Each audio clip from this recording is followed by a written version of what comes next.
Ron, but I need to do this. Mm-hmm. All right. I think it should be good enough. All right. So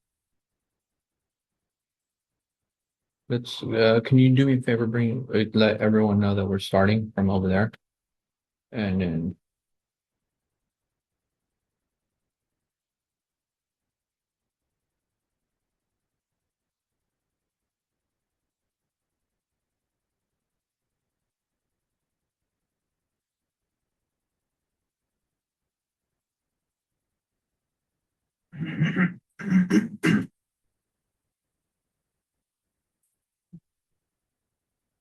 all right, we're gonna get started.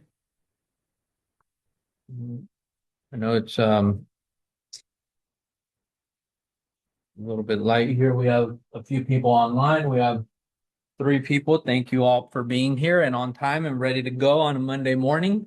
Uh, Kareem went to go get the other ones who are over there, but I wanted to obviously get started and let you guys know. I think today's going to be the last one for right before Christmas. We'll reconvene 2 weeks from now, just because next week I expect, as you guys can see now, that some people are kind of in holiday mode and ready to start to get out and do their traveling and spend time with family and stuff of that nature. So we want to make sure that we're coming back after the holiday to start covering stuff. So um this is all right. So agenda, we're gonna cover some recognition, some office updates, industry news, and some marketing topics, along with some call to action and Q&As to allow for you guys to have some questions that maybe you guys might have. So you can see that there. Oh, that went fast. All right. So production, I wanted to highlight where we're at right now. As of this morning, we had 10 transactions closed so far, total volume of 4.2 million. A lot of December babies, especially this upcoming week. There was a lot last week. There's a lot this week. So we have Alejandra. I added her even though that one passed because she was not on the calendar. So I didn't want to go without highlighting and recognizing that her birthday was also last week. We have interesting fellow on the 17th. We won't say his name. We have Tammy on the 20th. We have Sandeep on the 23rd. Carlos on the 25th. We have a Christmas baby. And then we have Sonia on the 26th and Yenny on the 28th. So I wanted to cover a broad amount because we won't reconvene until the 29th. So I covered more than I usually do. I don't know what happened to the picture. The picture disappeared, but I actually wanted to highlight Santa and the elves, all of you guys that put together the Thursday brunch with Santa. I could not make it, but I saw the fun that you guys had on social media, and then I had major FOMO. I felt like I missed out, and so I feel bad, but I told like I told Gus is when business calls, you have to be there. And I had to have two listings that went live on Friday, and the only way I could get it done is if I had my pictures taken on Thursday. That was the only day my photographer had available, and that was the only day he can drive out to French Camp in Stockton. So I could not be there, but all of you guys that put it together, Santa and Caitlin, Teresa, Praveen, everyone that came together, the vendors and the sponsors, it looked like a good turnout. So with that said, that ended up being our Christmas party because we have officially canceled the Christmas party due to low turnout, low involvement, low response. And so really the idea is that going forward, when we have those types of things put out there for RSVPs, that it get done because otherwise we don't know how to plan for them. And making large investments into parties like that for a small turnout wouldn't be beneficial for anyone. So we'd rather reinvest that in other areas for the company and what it needs versus having a small turnout on Christmas party like what we were seeing. So that was an announcement there. I did want to share a follow-up to the industry news of what we were talking about. I think we brought this up maybe like 2 or 3 weeks ago, but the form's actually officially out. So there's a realtor acknowledgement and disclosure form. It's a brand new form. It is big on the compliance piece. This is one that everyone that refers a deal will have to use going forward. So the way this looks like, I know we have some agents at our office who don't necessarily practice real estate on a day-to-day basis, but what they'll do is they have their license forever. They still have some contacts who know them as a real estate agent. And so what they'll do is they'll refer the deal out to another practicing agent. And this new form, which is a RAD form, RAD, it gives realtors a standardized and transparent way to disclose referral related compensation. So this gives the client, the buyer or seller, the clarity over what the compensation and the referral fee looks like. So you'll see how you can use it to clearly communicate to clients if there's a referral fee part of the transaction. Clients need to know that. And so that's going to be now used.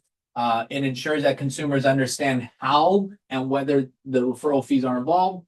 And then it just gives full transparency around all sources of compensation, supporting all the compliance efforts that, the DOJ and everyone wants to be fully transparent around compensation. So that starts to happen. And then it builds trust with clients by empowering them to make informed decisions, because at the end, the cost always trickles back down to the client. And so obviously, when you have a referral fee and you say, well, I don't want to take nothing less than X number, and it's because you have to pay a referral fee, the buyer or seller need to understand what's happening with all the money that gets paid out. So this is actually rolling out. If you want more information, if it's something that you want to feel comfortable with, there is a webinar that's being hosted tomorrow by the California Association of Realtors. They have it, I think it's like from 9 to 10 or 10 to 11, but it's just to quickly go over the form. It's a brand new form. Expect to see this on referral file. I know even Teresa and our auditing team is going to have to be looking at this for anyone that's referring deals. It needs to be in files going forward. Buyers and sellers have to sign it. So I believe that kicks in on January 1st. So that form is now out. I was really hoping that Jason would be here today to share with you guys a little bit about the mortgage segment, but I'll actually take over some of that right now and share with you guys what happened last week. So last week, it was sort of a change of direction with the Fed going with the decision of dropping rates. I don't know if you guys heard of it, but they actually did go ahead and drop rates about 0.25%. And that was possibly because there was some job reports that they were looking at that didn't come out as favorable. At first, they were saying, we're not going to drop rates. We're not going to drop rates the rest of the year. Well, job reports came out and they weren't as favorable as what we thought. I don't know if you guys heard this. And I'm not just going to talk about doom and gloom. I'm actually going to share with you guys the important pieces that we need to know about the market. But Wells Fargo, actually, they've reduced their staffing by about 100, like it was like 126,000 people in it's not recent. It's like over the last few years since their CEO came into his role. I just read that, and then they just filed for about 120 job cuts here at the Arden location. So you can see that there's people getting laid off. You can see that there's changes in the economy, and the market's responding in that way. Rates aren't at the lowest point that they've been all year, but they're pretty close. The lowest that they were was back on September 16th. I think that was like 6.13. Right now they're about 6.25. So it's not too much different, but there is an emphasis saying that we need to make sure that we're cautious about the market and how the price drops and interest rates are going to be taking place. So just understanding that part of it is going to be important. There's one other part that I wanted to share with you guys. So Redfin actually, and I'm gonna move this around, sorry, because this is okay. I'm gonna drop that down. All right. So Redfin is actually they have a forecast that they just released. So they're actually forecasting that heading into next year, heading into 2026. And again, Redfin's actually pretty big. I'm gonna give you guys some context. Redfin just merged or had a buyout from Rocket. Rocket is one of the largest mortgage servicers, and they also own Mr. Cooper. So this is a huge, huge company. When you're talking about data, there's really not many companies that are going to have more hands in the real estate transaction than a company like Rocket. You're talking about real estate, loans, and servicing. That's the full cycle. So they have a lot of data, and they're actually forecasting that heading into next year, income growth, that means wages, is supposed to be going higher than the growth of the appreciation of homes. Now, what that means, it's positive news. It's actually a shift after years of decline in affordability where homes appreciate more than what the price of than what the wages are. And so it's actually a shift because home prices are expected to grow a little bit more slowly. In fact, you may see some homes, and I've shared this before, homes are starting to reverse in terms of like lower sales prices. I'm seeing pretty big discounts in the market right now. Builders are discounting incredible amounts off of their inventory. Sellers are willing to discount huge amounts. And you're starting to see a reversal. So as affordability starts to pick up, you're going to have a lot more buyers that are going to be out there. So this is going to point to a more balanced market, not a crash. I want to emphasize it's definitely not a crash, but you will have more buyers regain purchasing power, and opportunities are going to improve for those who are prepared. So that's something to be on the lookout for. Now, I shared this saying that that's good news, but I also shared the other end of it, which is that mortgage delinquencies and affordability have some pressure because some people are starting to fall behind on their mortgage payments. So while you do have an increase in affordability on one end for new buyers, there is some pressure on the delinquency side. Some people who already have their homes, their delinquency starting to go up where they're not able to make their mortgage payments. And then it's going to continue to test some homeowners. This increase is expected to be gradual. Again, not a crisis, nothing too crazy. It's supposed to be gradual, but it highlights that the financial strain is real for certain households. You know, sometimes some people are just one situation away from being in a tough spot where they can't make their mortgage payments anymore. And so this is going to create an important role for us as agents to guide both buyers and homeowners through difficult conversations and then also proactive planning. So that's actually where I want to bring our marketing topic towards. I feel like this is going to be important for us to understand as we're transacting, as we're having these conversations, because the truth is right now, some people say, hey, the market's tough. I think we can all agree that the market's tough, right? That the market is tough. And the only reason why we call it tough is because right now, our most recent memory of a good market is COVID, right? That's the good market. Everyone had a boom, like everyone was doing deals left and right. In fact, I jokingly put yesterday, I put something on my social media that a lot of people responded to. I actually had some people like laughing about it, but it had good interactions. But I posted, please don't pick on kids who still believe in Santa. There are still grown adults who believe mortgage rates are going back to 3%. And I just put that jokingly, right? But it had a ton of shares, or not, it had more shares than what I normally get, like people reposting it or sharing it. But that's because COVID burned 3% into our brain. I don't even know why 3% when rates actually hit 2.5% for some people. I gave 2.5% rates to some people when they refinanced. But that 3% is actually burned into our brain. And the same thing is for us, what's burned into our brain is I just need to have my license and people are going to give me business. And that's the sign of a good market. And so we've almost become spoiled by the good market that COVID was, that now when we feel like, hey, I'm not transacting as much, we feel like the market is super bad.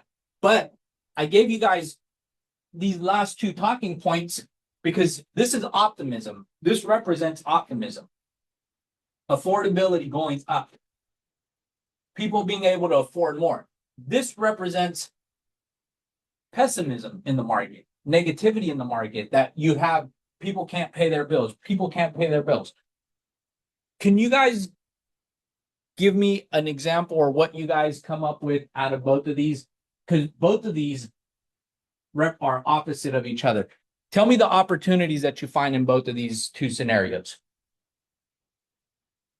You have two different scenarios. What are the opportunities here?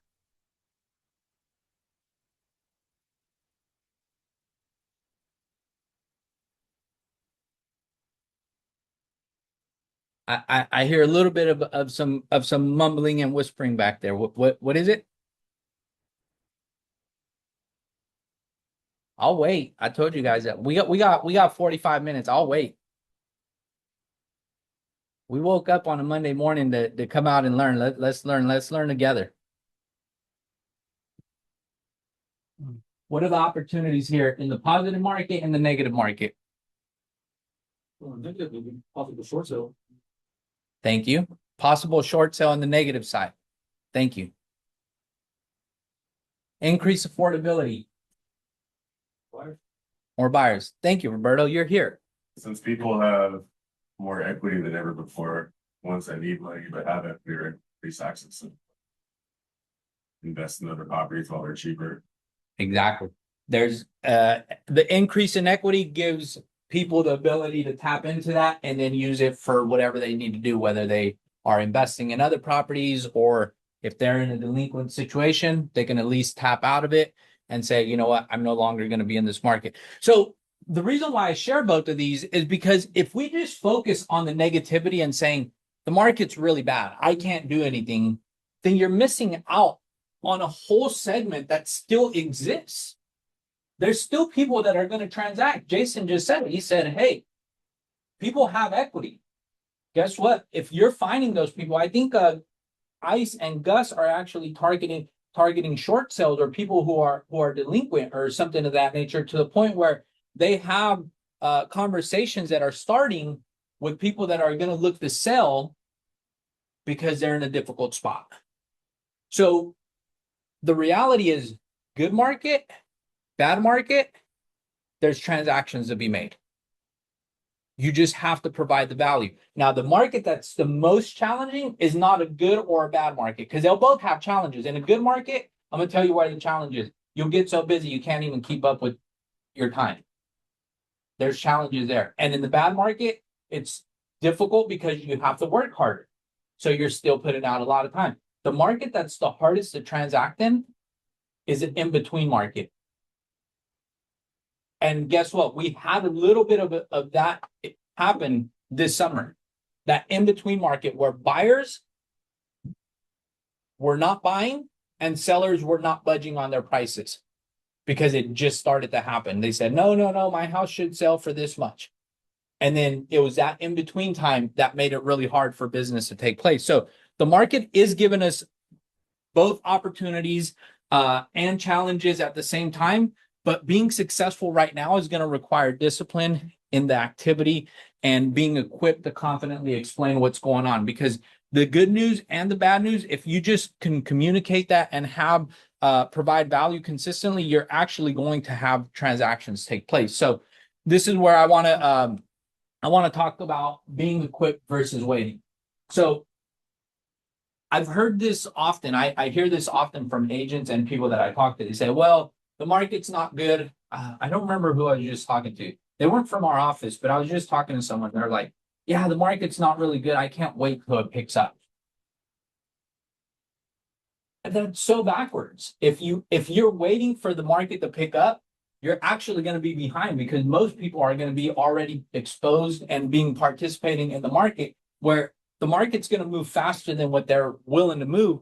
And it's just going to end up leaving them behind. So being equipped doesn't mean waiting for the market to turn before we decide to become experts. Being equipped means you're doing what you're doing right now, which is being present, trying to show up, trying to stay in front of the market and trying to understand what's going on. It means being proactive, understanding how the market is working right now, whether the headlines are good or bad. See, I can tell you that right now, you almost have to be in the market on a day-to-day basis in order to understand what buyer sentiment is or what seller sentiment is. If you're not, if you check in and out every 2 to 3 weeks and say, hey, I'm gonna figure it out, you can totally miss what's happening in that small period of time because again, rates shift and you get buyer inquiries like crazy. Whether that's if it's in a good way or in a bad way, you'll start to see stuff start to shift and you'll stay behind and you won't actually know what's going on. So again, one of the things I want to talk about is the discipline and the discipline in any market, whether it's a good market, a bad market, it's being able to understand that there's always going to be activity because people are always buying, they're selling, they're refinancing, they're downsizing, they're upsizing, they're relocating. The difference really isn't the market. The difference is whether we're doing the activities consistently. That's really what it comes down to, is being able to do the activities consistently. So with that said, I'm gonna show you guys. All right. Here we go. So I just shared with you guys two real segments of the market. On one side, we talked about mortgage delinquencies, how they're increasing due to affordability pressure. You see people saying, hey, I can't make my payment anymore. I can't make my payment. On the other side, there's optimism heading into next year, 2026, right? There's optimism saying that wages are going to start to grow faster than home prices. Slower appreciation is all going to lead to more buyer transactions. Sellers are now a little bit more aware that if they price the home wrong, they may not get any activity. So you're starting to see more flexibility from sellers, more flexibility in saying, hey, I have right now, I have a transaction where they started off at 545. We went in a contract at 515 with a $10,000 credit. You're talking about $40,000 less to the seller net. The seller was willing to do that. I saw another home that my same client was talking or looking at. They dropped about $40,000-$50,000 net already. And so sellers are starting to budge a little bit more. And guess what? The buyers that are able are also willing to participate now because they see that the other side of the transaction is being more flexible. So both of them are true at the same time. There's negativity and there's positivity in the market. Both are true at the same time. So what I'm challenging you guys on is to be equipped to have both conversations. To be equipped to have both conversations because yes, if you have someone who's saying, hey, I can't pay my home anymore, then as Roberto said, that may lead to more conversations for a possible sell, right? That may lead to being able to be an expert to say, yes, you're right, the market is a little bit different. Maybe you're not going to get as much, but look, let's get you sold. Let's get your equity out. Providing them the tools with them understanding what their net proceeds are, how they can clean up their credit, get everything going in the right direction. And so you address the negativity in the market that way. You address the positivity by telling buyers, hey, like me, I did the joke. I said, hey, 3% mortgages aren't coming around anymore. In fact, right now they're saying 6.3 is going to be the norm for the remainder of 2026. Is that scary? Possibly for a lot of people, but there'll still be a lot of people who are still going to buy it. Now, if you're scared and you convey that fear to them, are they going to buy? Probably not. Not with you, at least. At least, thank you. At least not with you. ICE is going to come along and be like, hey, now's the right time to buy. Franklin's going to come around. He's going to say, now's the right time to buy. And then all of a sudden, you told them, no, it's not a good time to buy. Wait for rates to hit 3%. And then someone else is going to get the transaction. And then you're going to be upset when you see that get posted on social media. They're taking a picture with one of your colleagues and saying, yay, I bought my first house. Good thing I didn't listen to the last agent who told me the market's not good. So it's just being equipped to have both conversations, right? So here's what we need to be able to do. This is who we need to be able to help.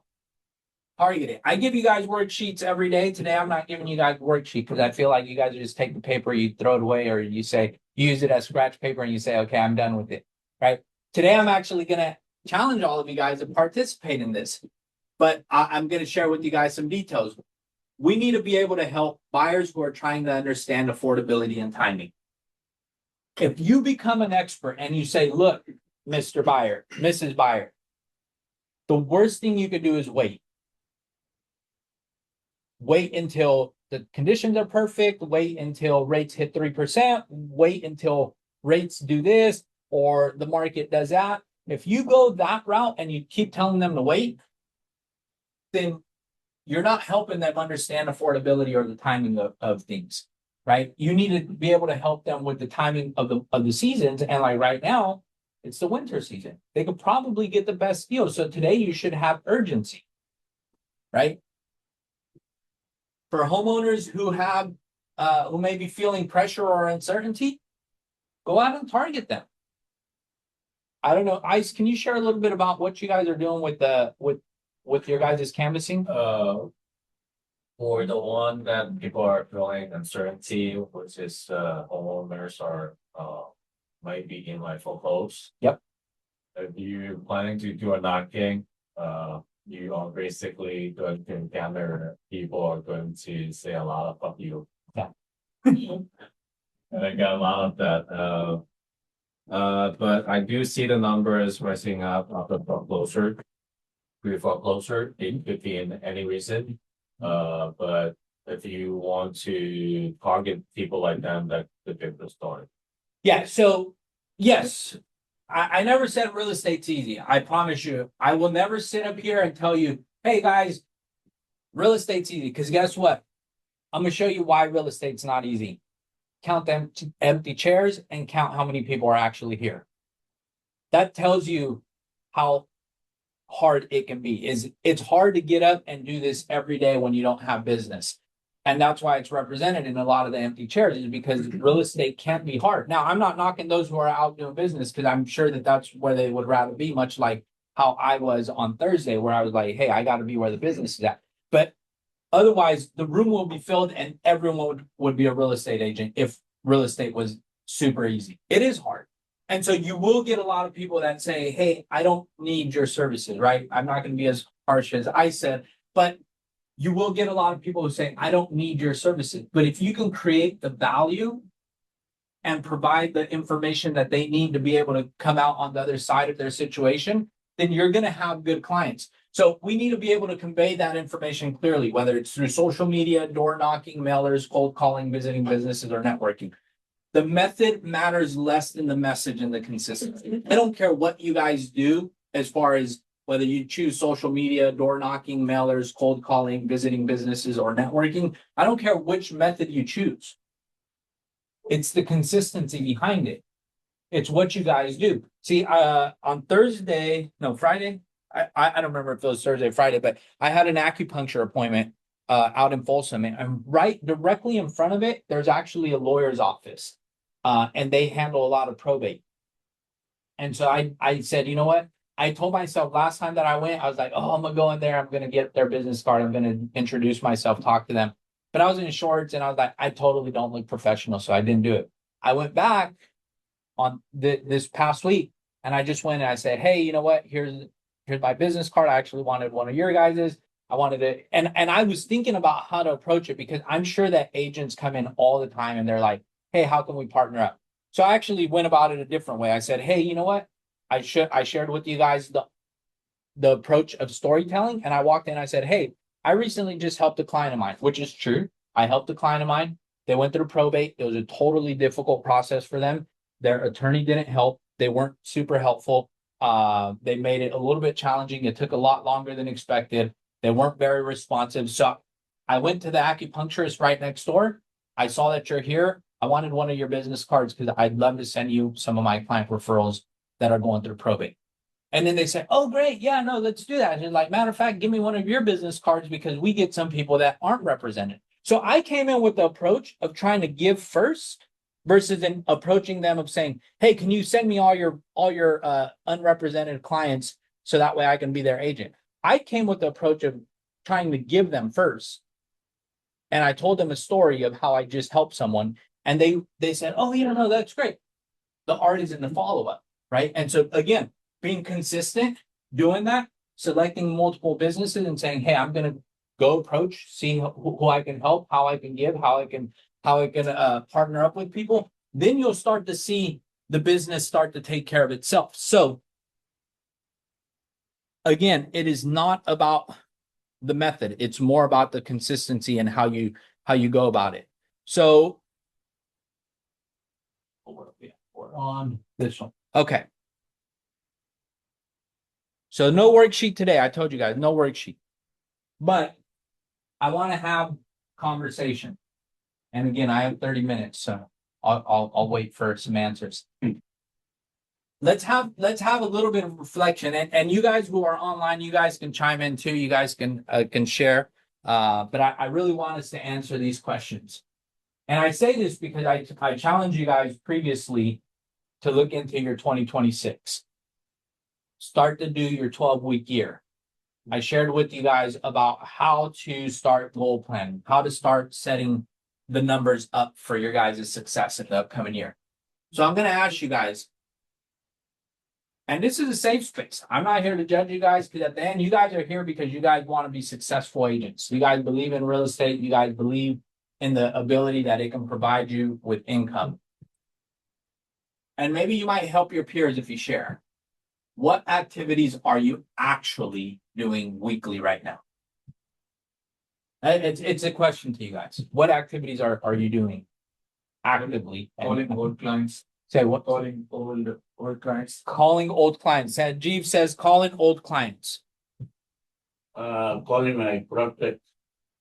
Calling your prospects. So like cold calls? Remind them that we are here. All right. Reminding them that you're here. Since it's the holiday, write up the Christmas cards. So our clients Yes. make sure follow up with them and also set up calendars if you do really good calendar. All right. Any other ones?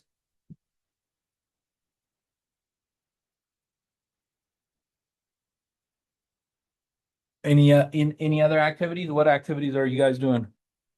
Sorry, I know this looks weird, but the camera's supposed to be following me, but it's not. And I don't know, Kareem left us. So the people are seeing me move all over the place. Any other activities that you're doing?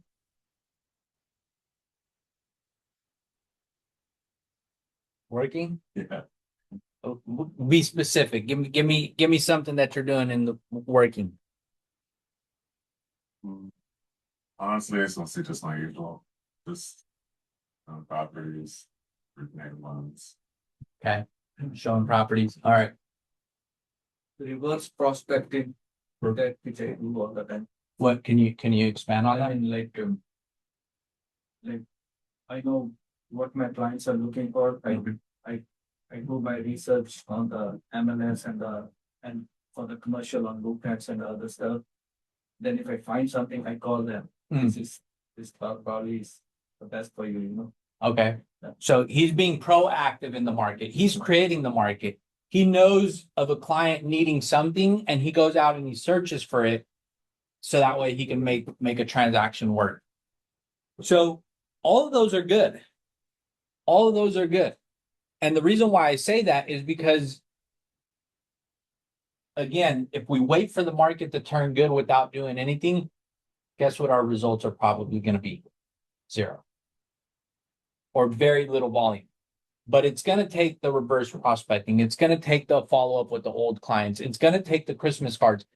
This past weekend, I just printed out about a list of about 100 clients of mine.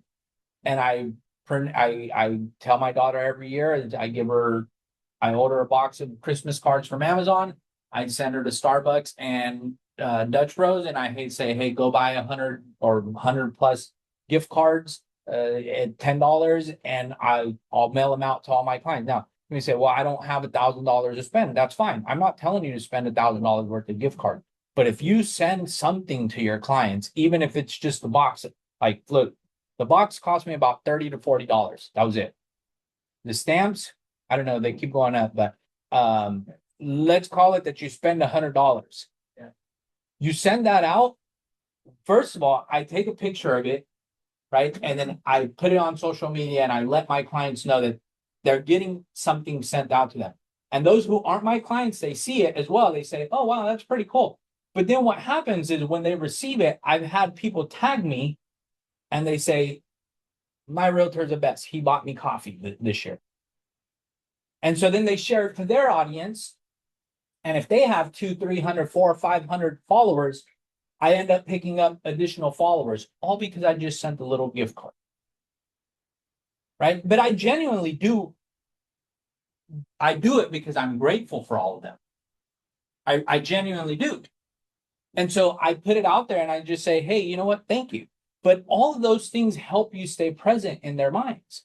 It helps them feel like they were more than just a transaction and the paycheck that you got, and then you forgot about them after you close a deal. That's the idea behind it. So the calls that you guys make, the old calls to our prospects, all of those, our old client calls, all of those can be supplemented with little touches, especially in a season like right now, where last year I had a guy respond. He sent me a long text message. He said, you know what? I've been in this country for over 20 years doing business for a long time. He goes, but I've never had someone follow up with me on the holidays just to tell me, hey, happy holidays and thank you. He said, I greatly appreciate you and I'll always send referrals your way. And it was just something small. So we talked about what you guys are doing. Tell me, be truthful with yourself. This is the opportunity for truth. Which activities are you avoiding? Got a lot. That I love that. See, Jason, he put his head up right away. He was like, hold on, let me share these. Go ahead. I haven't been following up with clients who inquired about getting approved, and then On the loan side. on the loan side, Okay. or just interested in buying, Okay. who I sent, my application to, and they never filled it out. I haven't been following up with those people like I should be. Mm-hmm. Sometimes because I question their ability to qualify anyway, but that doesn't mean you don't follow. Yeah. Yeah, there's a lot of them. Okay. So the follow-up is one of them. Okay. I want to add on to Jason's. Yes. When you send the application, don't send the application because they get lazy because they have to create an account. So I always call them and I fill up the application and call them. Yeah, I used to do that all the time too. Yeah. It just got too easy to see the application. Yeah. But yeah, you definitely don't have the same completion rate as you would if you're the one taking the application on the phone. Yeah. So I also definitely recommend getting back to those basics. What I do is I collect the documents first and I fill up most of the application based on the doc. Yeah. And then I call them for the remaining item, remaining fields, whatever. Yeah. Okay. So That's the way to do it. I mean, I used to, Yeah. then you lose that connection when you get the technology, right. Yeah. So the follow-up, Sanjeev, thank you for those of you guys online. It was that missing out on the follow-up part of it. And that was Jason sharing that. And then Sanjeev was given some pointers about how to go about handling the application part of it. Anyone else? What activities are you avoiding? Farming. Okay. Okay.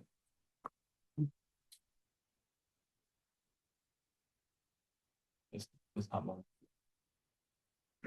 Farming. Anyone else?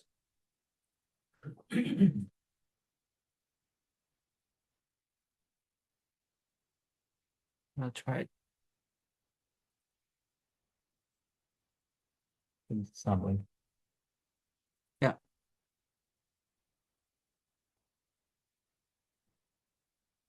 What activities are you avoiding?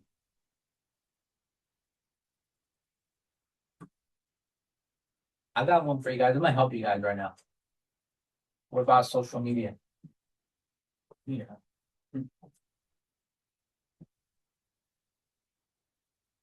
It's the easiest and cheapest one to do. Now I'm gonna let you guys go because I already gave you guys one. And we get, if we're just honest, see, being honest with ourselves it's what's gonna challenge us, and because then we won't have any excuses, because then we're gonna know what the problem is.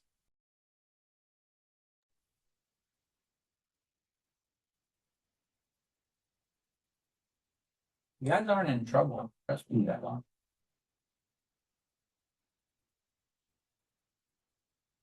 Which activities are you avoiding?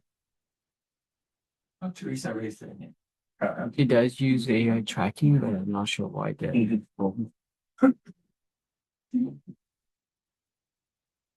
Sounds like we got it down.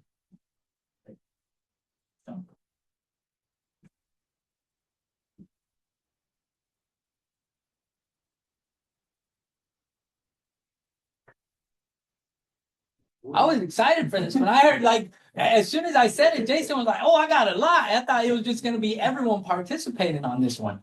We'll take the sheep next time. We're gonna opt for the worksheets next time, huh? You know what you should do? You should just do a QR code on the screen. Yeah. And then we can just pull it up and then we'll have it digitally and print it out if you want. Yeah. So I'm gonna share with you guys another one, you guys, that we're struggling with, right? Creating a consistent marketing plan. I said social media, but are we doing mailers consistently? Are we doing door knocking? I know some aren't. Are we cold calling? Are we visiting businesses? Are we being intentional every day to say, I need to tell 10 people that I do real estate every day?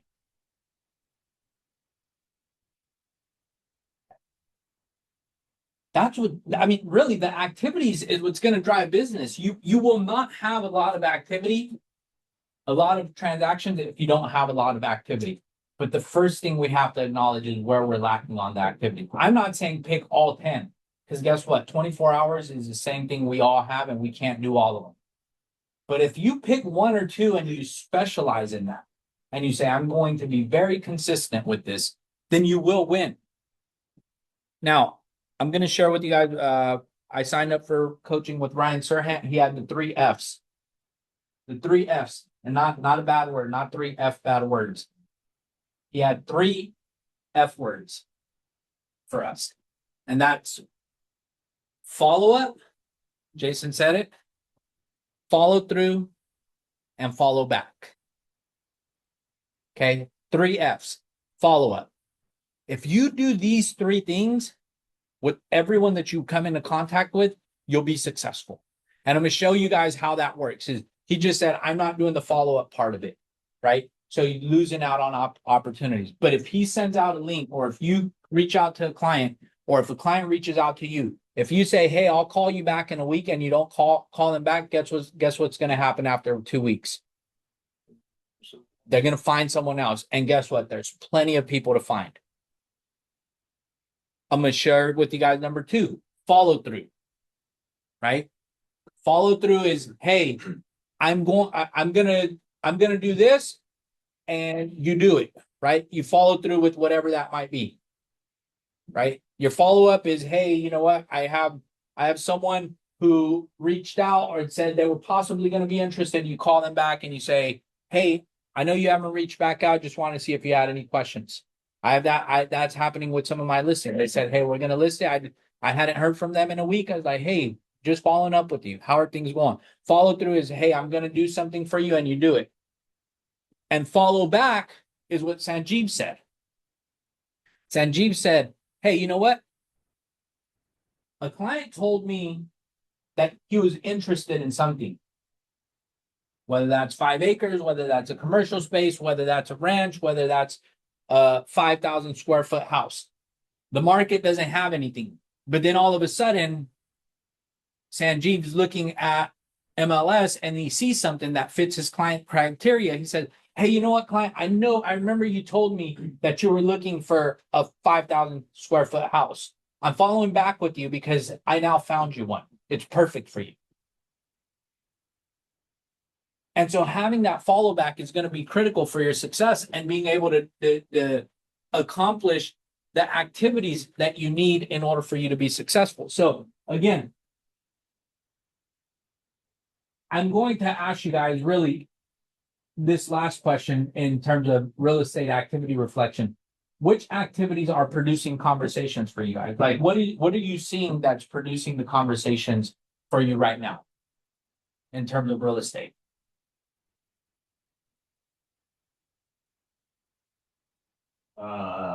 How much pay on rent? Okay, that's a good one. Uh, Interest rates, Interest rates, okay.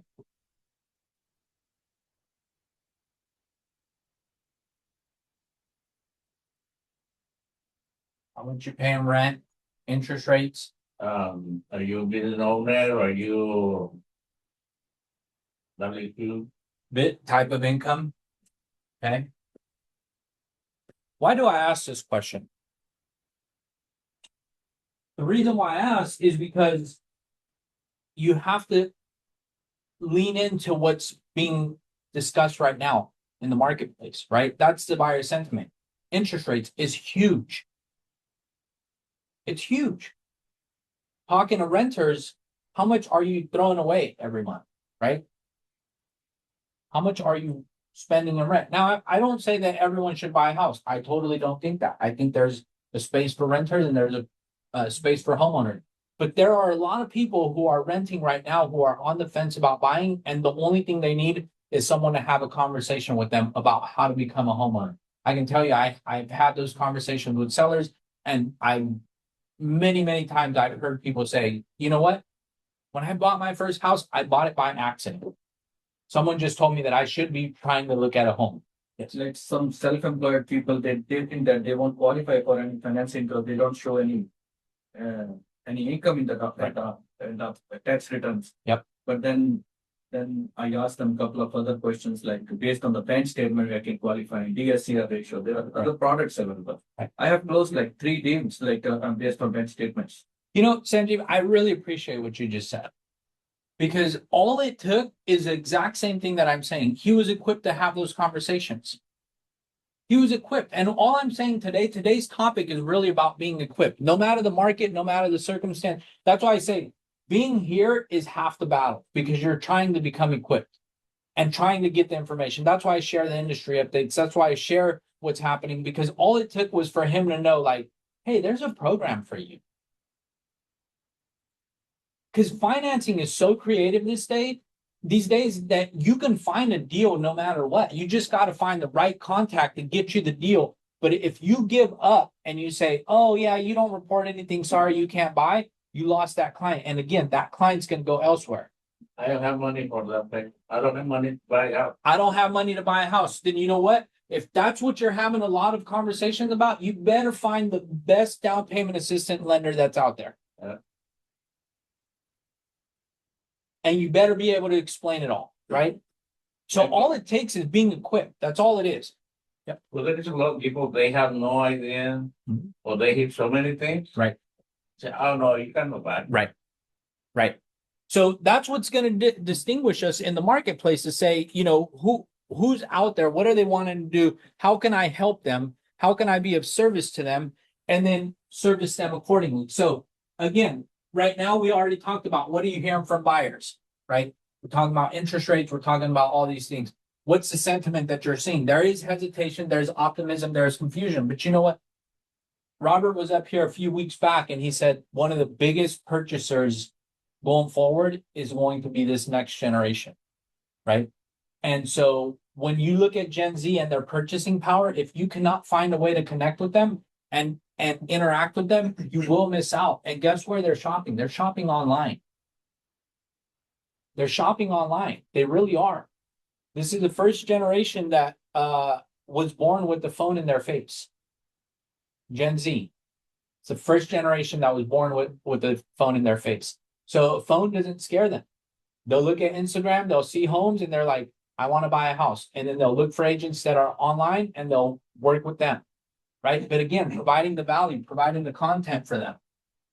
Are clients more concerned about affordability, timing, or stability? Look, you know what?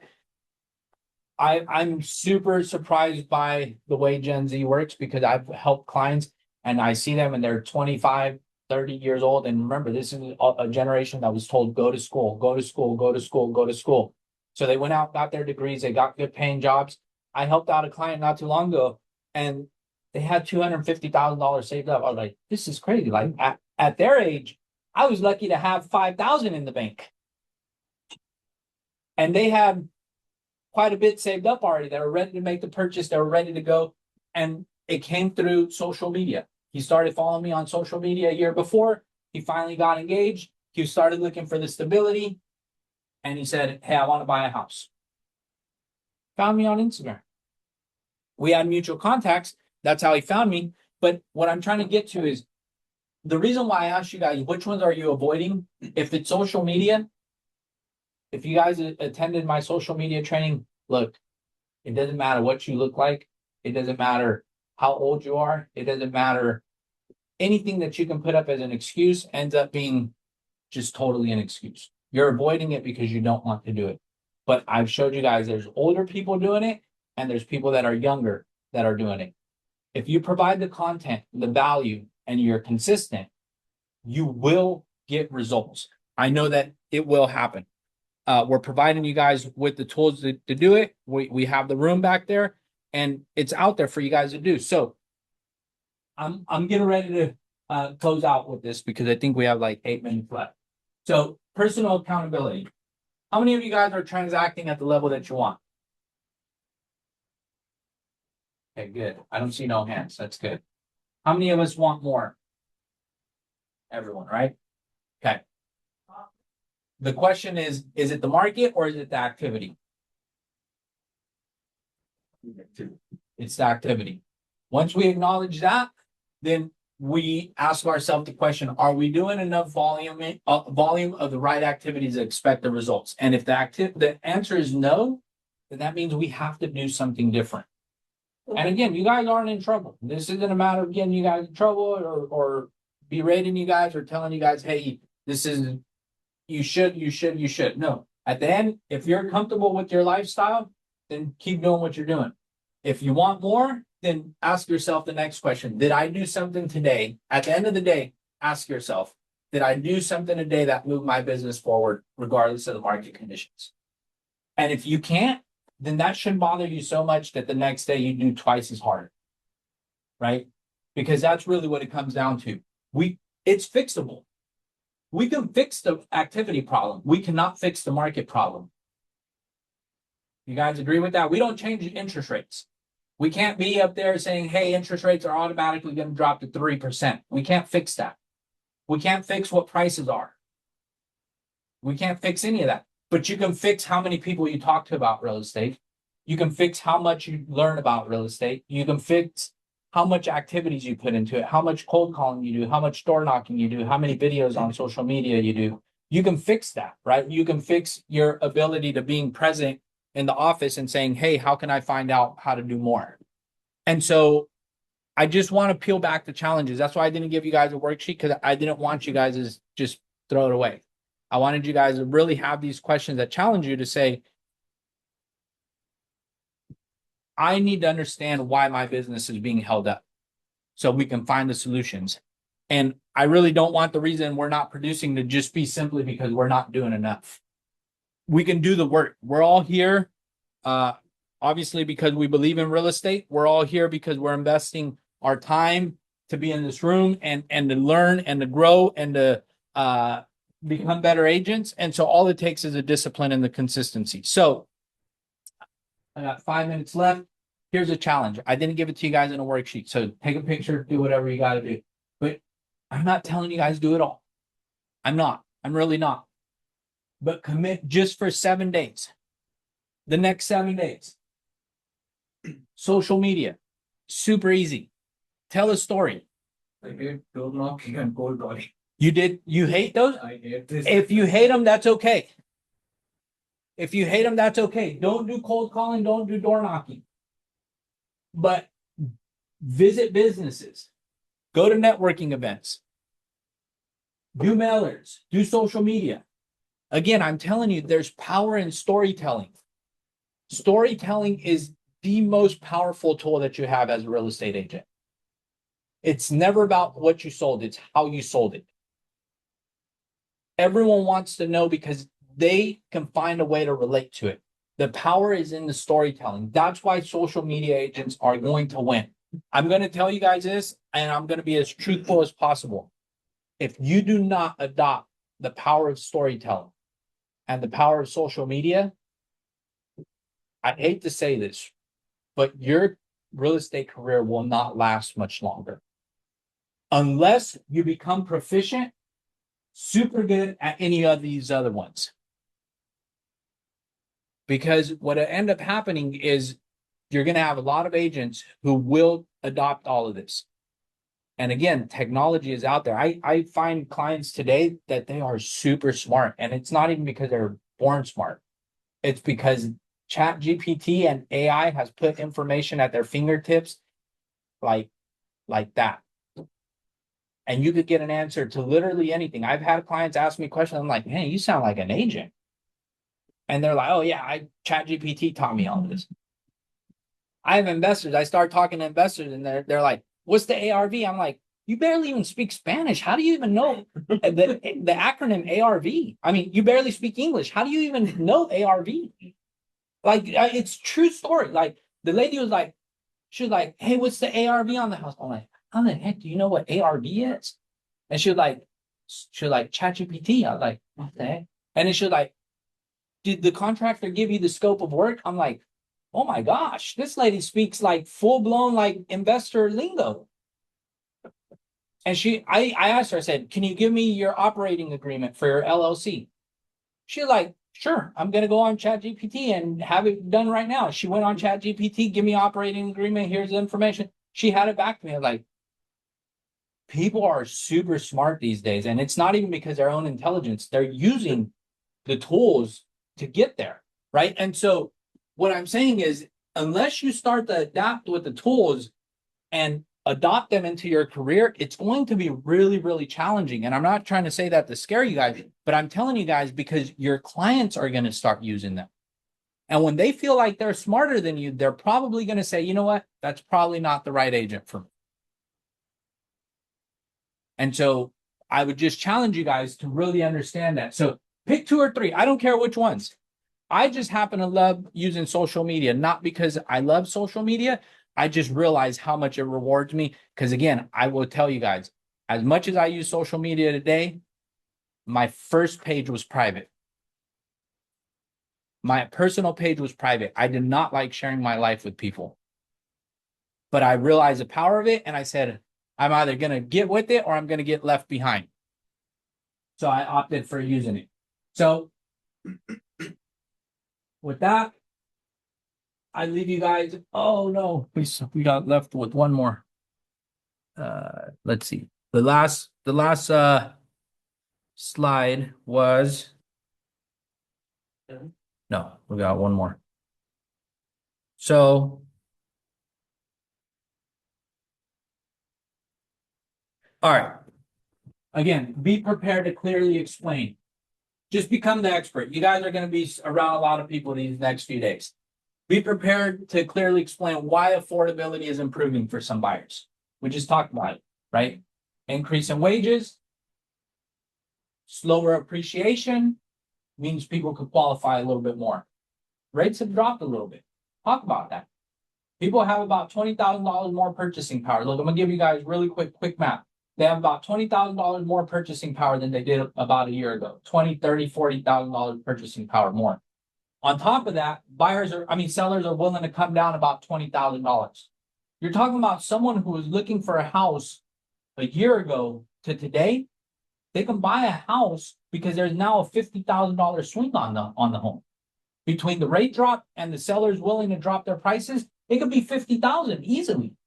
So for you to not have these conversations, you're missing out on the opportunity. Again, slower wages. wages and slower appreciation has impacted the purchasing power. Again, options for homeowners feeling financial pressure. If they're falling behind, reach out to them.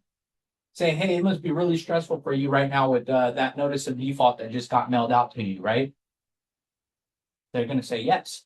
If you tell them, hey, do you need help? They're going to say no. Once you get them to say no once, every answer that they're going to look for is no. But you get them to say yes 3 times, you're probably going to convert that client. If you say, hey, it must be really stressful to have that notice of default, right? Yes. You nod your head, yes, right? And you say, would you like to tap into your equity? You'd like to tap into your equity so that way you can get out of this difficult situation, right? Yes. And you get them to say yes, guess what? By the time you start to actually make your pitch, it's more likely going to convert because you have them saying yes. So again, find a way to share what you have the ability to understand. Do not wait on the sidelines. I think you guys are more than capable. Start planning your guys' 2026 and go out and crush it because I think you guys are all more than capable. So thank you all for your time and we'll reconnect in 2 weeks. Thursday meeting, so come to Yes. Thursday meeting. Sorry, yes. Thursday, there will be a meeting. It would be, this is actually a good one. It's gonna be on, using RPR for, real estate data, having the data available. Again, we're talking about how to canvas, how to reach out to clients, how to look for people that might need help. This is gonna give you the tools how to find the people. So this is the tools on how to find them. We just talked about the tools on what conversations to have.